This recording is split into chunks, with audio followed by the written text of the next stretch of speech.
Madame, monsieur, bonsoir. À la une de cette édition du lundi 2 mai, une Auboise de 19 ans couronnée ce week-end. Rien à voir avec un quelconque mariage princier. Blandine Laurent a été élue Miss Pays Aubois 2011 à Verrières samedi soir. Elle représentera les villages de l'Aube pendant un an. Retour sur une soirée mémorable dans un instant. 140 participants et autant de kilomètres. L'échappée champenoise 2011 fêtait ses 10 ans cette année. Au menu, course en VTT, en kayak et même à pied autour des lacs de la forêt d'Orient. Le tout organisé par les étudiants de l'UTT. Reportage et ambiance à suivre.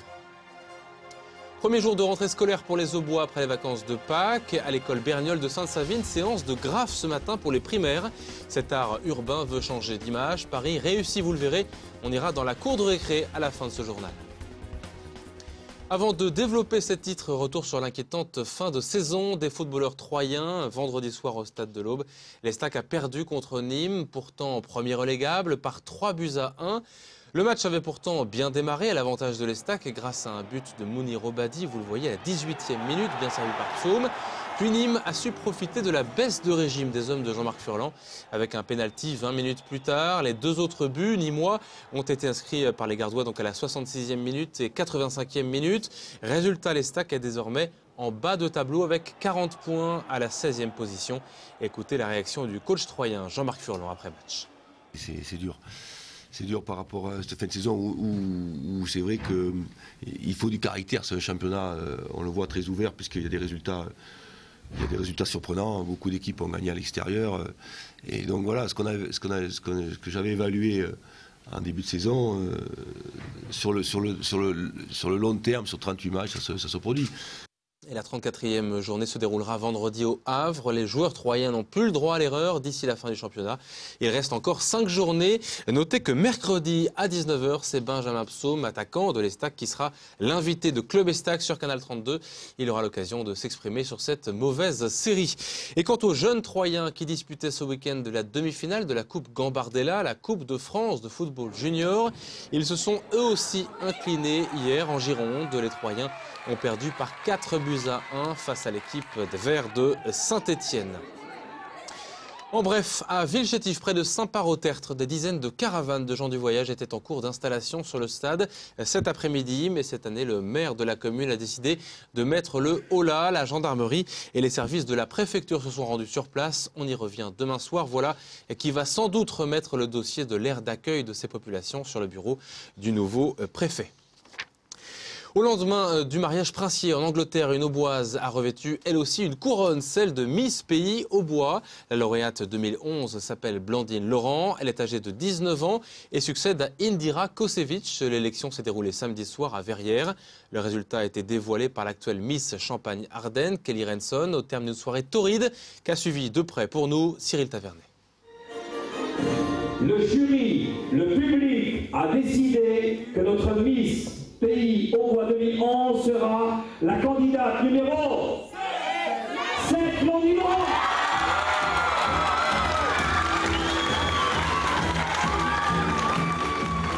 Avec l'unanimité du public et des membres du jury, Blandine Laurent, 19 ans, 1,65 m, succède à Indira Kosevic au titre de Miss Pays Aubois 2011. Après 4 heures de cérémonie, cette jeune Troyenne qui veut devenir assistante sociale décompresse et affiche un large sourire. J'étais super stressée, angoissée, j'avais très peur.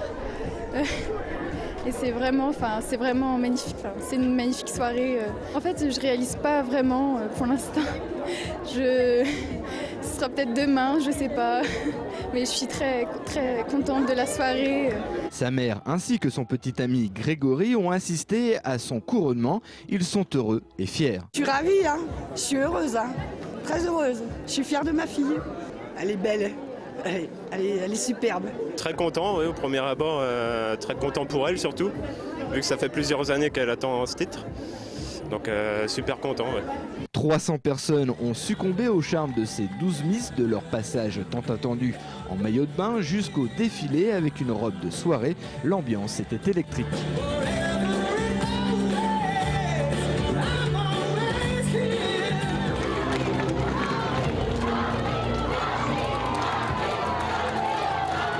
Pour l'organisation et les juges, l'élection de Miss Pays Aubois se distingue car elle représente davantage les communes du département. C'est parce qu'il y a de très jolies jeunes filles qui sont aussi dans les villages. On met souvent en valeur la ville de Troyes, mais il y a aussi les villages qui doivent être montrés et les jeunes filles sont très joyeuses de venir au moins dévoiler leur village. Ça permet justement aux jeunes filles de pouvoir s'adresser à des gens, de pouvoir marcher sur une scène, de pouvoir se dévoiler. Oui, c'est très important. Surtout quand c'est des filles du département, du cru local. Oui. Cette étudiante en terminale, Marie de Champagne, va parcourir l'Aube pendant 1 an. Elle participera au Téléthon et d'autres manifestations. Elle a gagné un séjour en Gîte de France, un ordinateur portable, 6 mois de remise en forme et de maquillage, des cadeaux qui se rajoutent à sa couronne et son écharpe de Miss Pays au Bois 2011. Félicitations à elle. Dans 2 semaines, le 16 mai précisément, c'est Miss Aube qui donnera le coup d'envoi d'un autre concours attendu. Une course de garçons de café à Troyes de 15h à 17h sur un parcours de 2 km. L'arrivée est prévue place de l'Hôtel de Ville. Une opération organisée par la Chambre départementale des hôteliers et des cafetiers. Pour l'instant, 33 participants sont inscrits, garçons et filles. Et c'est mieux qu'il y a 2 ans. Une façon originale de mettre en valeur, bien sûr, une profession mal connue. Les explications de Thierry Galli, le président des hôteliers au bois. Ce parcours est d'environ 3 km, donc il durera environ entre 30 et 45 minutes à peu près. Alors le principe, c'est un plateau avec 3 verres, une carafe d'eau pleine bien sûr, les verres sont pleins. Alors le but n'est pas de courir, d'aller très vite, le but est d'arriver premier bien sûr, mais avec le maximum de contenants dans les récipients.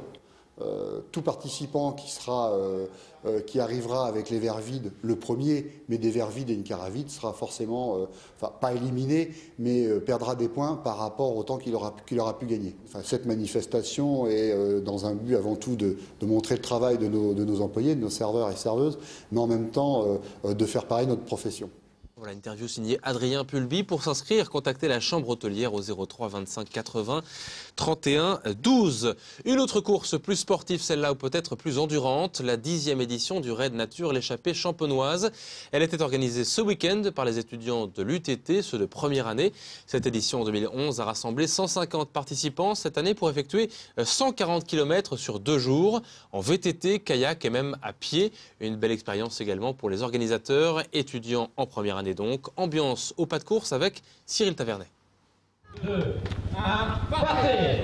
Bon courage à tous, amusez-vous bien! Une 10e édition sous le soleil à toute vitesse pour les 17 équipes de 2 participants. Première étape, une course à pied à travers les champs, les bois et les rues de Ménil-Saint-Père, puis 7 km de traversée du lac en canoë.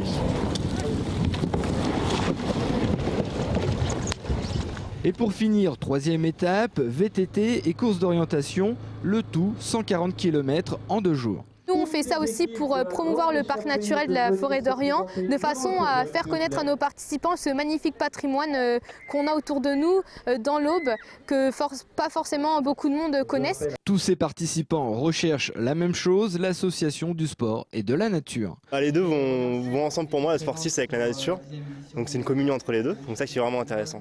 À l'origine, je viens du triathlon en fait, donc le raid c'est un peu une dérivée, donc courir dans la nature, faire du canoë, tout ça, ça m'attire.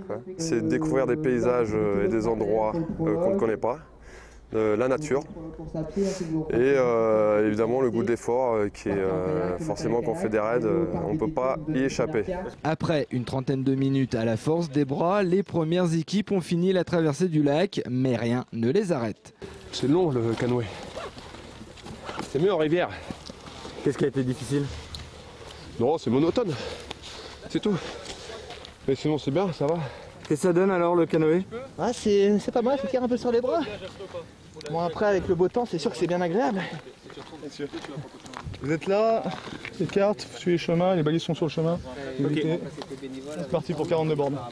42 km en VTT et certains sont très rapides. La preuve en images, même équipés d'un quad pour les suivre, les rattraper n'est pas si facile.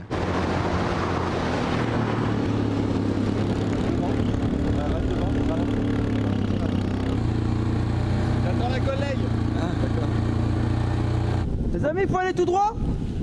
Mais faites attention, il y a une clôture, hein. Donc faut passer par-dessus. Faut passer par-dessus ? Ouais.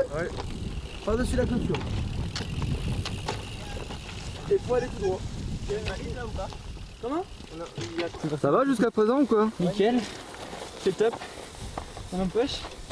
Ces sportifs sont souvent du département, quelques Parisiens viennent goûter à l'effort au bois. Pour les étudiants organisateurs, le défi pour les prochaines années, attirer plus de monde pour avoir une renommée de raid nationale. Une rentrée scolaire artistique pour les élèves de maternelle et primaire de l'école Berniol à Sainte-Savine, avec ce matin des cours un peu particuliers pour apprendre les notions de graphe à l'aide de professionnels, un art urbain comme un autre qui souhaite rafraîchir son image. Les jeunes au bois et leurs enseignants réalisent en ce moment une fresque dans leur cours d'école, avec en perspective le festival des Inattendus de Sainte-Savine, bien sûr. Reportage Christian Vira. Durant une matinée, 55 enfants de l'école Berniol se succèdent afin de finaliser un graphe.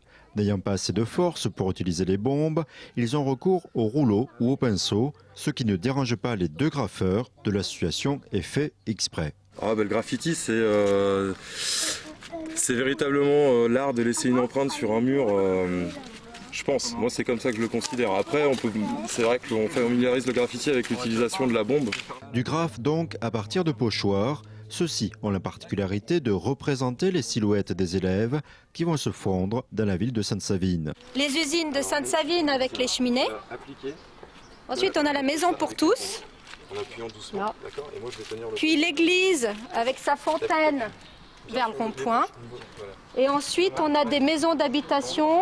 L'urbanisme s'inscrit dans un projet plus global initié par la médiathèque.